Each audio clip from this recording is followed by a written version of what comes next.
ඉතින් පසුගියද වාර්තා වුණේ හිරිපොද වැස්ස ටෙලිනාට්‍යයේ ප්‍රධාන නළුවාගේ චරිතයට පනපවන ලවන් අභිෂේක් එම කතාවෙන් ඉවත් වීමට තීරණය කළා තියෙනවා කියලා.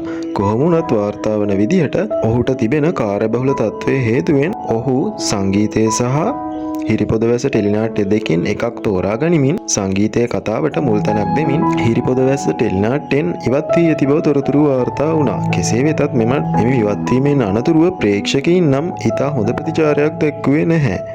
මක්නිසාදයත් ඒ ලවන් අභිෂේක්ට ඔවුන් දක්වන ආදරයේ හේතුවෙන්. කෙසේ වෙතත් ඉන් පසුව හිරිපොද වැස්ස ටෙලිනාට්‍ය සඳහා එක් වූයේ විහස් ගුණසේකරයි. ඔහුද තරුණ ඉතා දක්ෂ රංගන ශිල්පියෙක්. ඔහු කායවර්ධන ශූරයෙක් සහ නිරූපණ ශිල්පියෙක් ලෙස ප්‍රසිද්ධව තිබෙනවා. කෙසේ වෙතත් ඔහු සහ හිරිපොද වැස්ස ටෙලිනාට්‍යයේ ප්‍රධාන චරිතයකට පනපවන මිනෝලිද්ද සිල්වා එක්ව කළ ඉතා අලංකාර ෆොටෝ ෂූට් එකකුයි ඔයාලට මේ දකින්න ලැබෙන්නේ. ඉතින් ඔයාලත් හිරිපොද වැස්ස ටෙලිනාට්‍යයට කැමති කෙනෙක් නම් වීඩියෝ එකට ලයික් එකක් දාන්න අමතක කරන්න එපා. ඒ වගේම ඔයාලා ලවන් අභිෂේක්ට කැමති නම් අපේ නාලිකාව සබ්ස්ක්‍රයිබ් කරන්නත් අමතක කරන්න එපා.